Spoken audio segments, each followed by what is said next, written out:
Hi guys, welcome to the Pakistani family entertainment. तो कैसे हैं आप? मेरा नाम है और खुर्रम। मेरा नाम है वजाह। तो यार राजा दशरथ की हालत तो बड़ी टाइट हो गई है इस टाइम पे, भाई मतलब मारने की धमकी दे दी कि मैं खुद को आत्महत्या ना कर लूंगी। फिर अभी राजा जी के पास तो रास्ता कोई नहीं है। अब वाकई देखते हैं भाई, एक तरफ उन्होंने अपना प्यार बचाना है और दूसरी तरफ उससे उन्होंने अपना अपना बेटा बेटा। जो जान से भी ज्यादा अजीज है। लेकिन अब देखते हैं अब आगे तो स्टार्ट।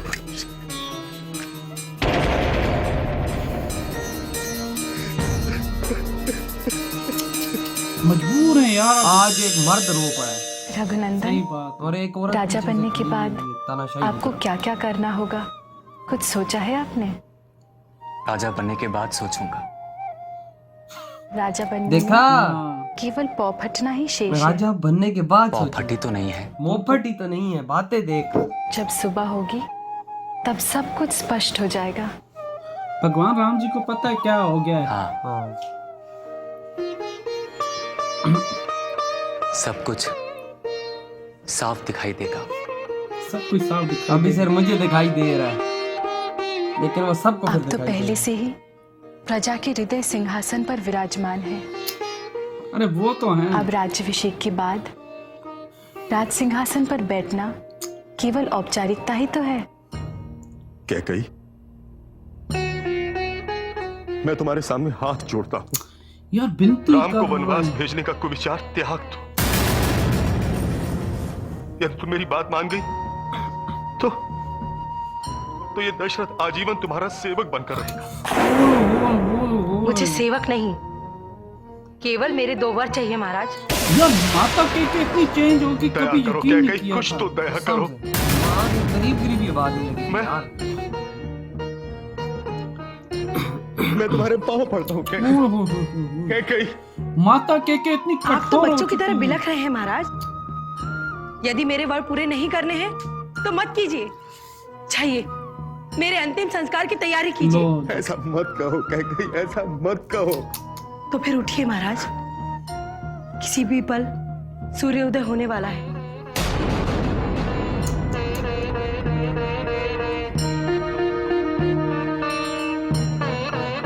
राजा दशरथ बहुत मजबूर है। वो सोच हे रही सूर्यवंश के गुरु सूर्य देवता, आप उदित मत होइए, काश ये राजा दशरथ की बात सही हो। क्योंकि आपके उदित होते ही मेरा राम बन चला जाएगा और मेरे राम बिना सुनी सुनी अयोध्या आप देख नहीं सकेंगे। सूर्यदेव देख नहीं सकेंगे। उजड़ जाएगा ना अयोध्या यार। आप एक वीर पुरुष हैं और एक का पुरुष की भांति आंसू बहाते जमीन पर पड़े हैं। उठिए बाप महाराज, है ना। अपने आसन पर बैठिए। सुबह थोड़ा होते वो ही कहते हैं सुमन ना, अपनी और औलाद अन्य मंत्रीगण अपनी। आपसे हाँ, मिलने हाँ। आएंगे। वही उन्हें आ अपना गया नया बहकावा। निर्णय सुनाना है। भरत का राज्याभिषेक और राम को 14 वर्ष का वनवास। उठिए। बंद करो ये गीत संगीत, बंद करो। ये कोमल गीत मेरे हृदय को छलनी कर रहा है। बंद कर दो इसे, बंद कर दो इसे।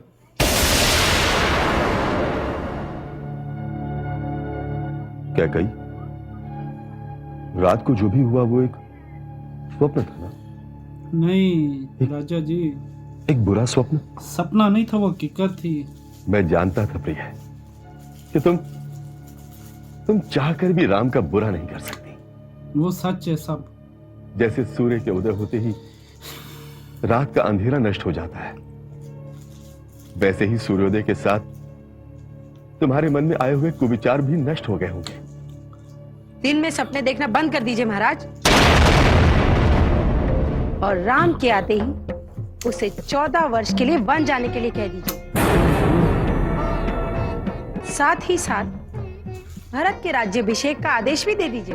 तुम रघुकुल का मंदिर ध्वस्त कर रही हो कैकई। वाकई हरिकुल कलंकिनी, तुम्हारा ये कलंक और मेरा पश्चाताप मृत्यु के बाद भी नहीं मिटेगा। एक बात स्मरण रहे कैकई, यदि भरत अयोध्या के राज सिंहासन पर बैठा तो वो मेरा दाह संस्कार करने का अधिकार भी खो बैठेगा। और क्या अब से जाओ। क्या हो गया है? चली जाओ। मैं मैं तुम्हारा अशुभ चेहरा नहीं देखना चाहता। चली जाओ मेरे सामने से, चली जाओ। राम, मेरे राम। अबे राजा जी को राम का लाभ लग गया यार। ओ ले भाई शांत भाई बोलेंगे कैसे, बात इधर आ रही है। ओ इधर बात ही तो सब निकली, सब तमाम प्यार होती है।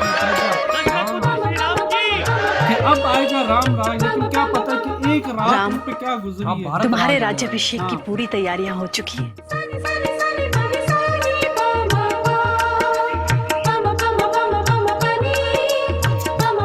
सारे ऋषि, वो देखो राम, पवित्र नदियों का पवित्र जल भी साधु लेकर आ गए हैं। परंतु छोटी माँ और पिताजी नहीं आए माँ। हर प्रातः मैं पिताजी की चरण वंदना करता हूँ। ये देख, ये नहीं पता पिता की हालत क्या हुई है। पता है भाई साहब, आज नहीं कर पाया। यही तो लीला है। इसलिए मेरा मन विचलित हो रहा है माँ। इसमें विचलित होने की क्या बात है राम? तुम्हारे पिताजी तुम्हारे राज्याभिषेक को लेकर बहुत उत्साहित है, उसी की तैयारी में लगे होंगे। नहीं ना, उनकी हालत और वो ही ये खराब भूल हुई गए है। होंगे कि उनका पुत्र राम उनकी चरण वंदना के लिए उनकी प्रतीक्षा कर रहा है। राम, राम राम लगाई हुई है यार। मेरे पुत्र, और माता के को अब मैं तो भूल ही गया था कि तुम प्रतिदिन मेरे पास मेरा आशीर्वाद लेने के लिए आते हो। किंतु अब मत आना पुत्र, अब मेरे पास कभी मत आना, क्योंकि मैं तुम्हें आशीर्वाद नहीं, वनवास दूंगा। मैं तुम्हें 14 वर्ष के वनवास का श्राप देने वाला हूं। भूल जाओ राम कि तुम्हारा अभागा पिता जीवित है। समझ लो ये दशरथ अब इस दुनिया में नहीं रहा। ओए ओए नहीं ओए। रहा। भाई वो अपने बाप को देवता मानता है भगवान राम जी। राम, राजा जी की हालत तो देखो यार। यार कहीं राज्य जी को कुछ हो ही नहीं जाए यार। थोड़ा सा दूर होता है तो हालत खराब होती है। 14 साल का वनवास। तुझे लगता है राजा दशरथ जी जीवित रह पाएंगे? मुझे नहीं लगता। ये तो कोई भी कहे कि अगर वो अभिषेक के जीवित लिए रहेंगे तो ये नदियों गलत का है। पवित्र जल आ गया है। पवित्र जल के सारे कलश तैयार हैं। मदमद उत्तम हाथी, देख पूजा भी ऋषि शुरू हो 4 चुकी है। अश्वों का वैभवशाली रथ, पाल, सिंहासन सब तैयार है। अयोध्या के लोग, मित्र राजा, सामन सब आ चुके हैं और सब राजा मित्र। राज्याभिषेक की प्रतीक्षा कर रहे हैं। लेकिन इन सबको क्या पता कि क्या होने वाला है। एक रात में क्या से क्या हो गया है। कसम से खुरम कोई शक नहीं, लेकिन यार वाकया में इस टाइम हालात बहुत ज्यादा खराब हो गई है।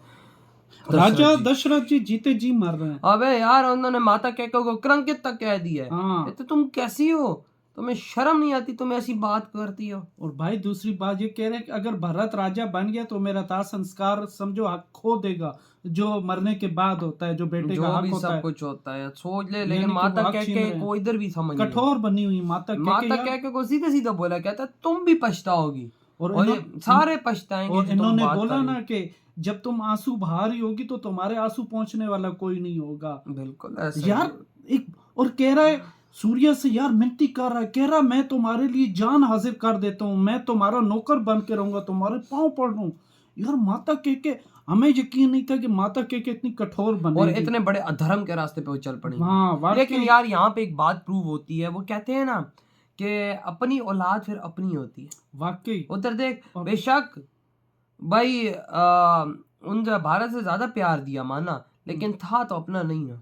हाँ वाकई, क्योंकि वो तो हाँ, माता तो कौशल्या का बेटा था बिल्कुल, ना। मैं कहता हूँ कि इधर अगर ये जो दासी थी हाँ भारत के खिलाफ इनको भड़काती, उनका मुंह न तोड़ देती। वाकई। और सबसे बड़ी बात ये पता है क्यों तुझे मंत्रा ने ये चाल चली है कि 14 साल, क्योंकि 12 साल से ये दूर रहेंगे ना राज्य से, तो वो हक खो देंगे पूरा अयोध्या पे, यानी कि वो फिर उसके काबिल नहीं रहेंगे। सोच। यानी कि ये मंत्रा ने चाल जो चली दिलों है। में बसता है वो क्या हक होएगा। भाई वो तो अवाम के दिलों में बसता है, प्रजा के दिलों कोई में। शक नहीं, लेकिन अब आगे देखते हैं अब आगे होता है क्या। तो बाय।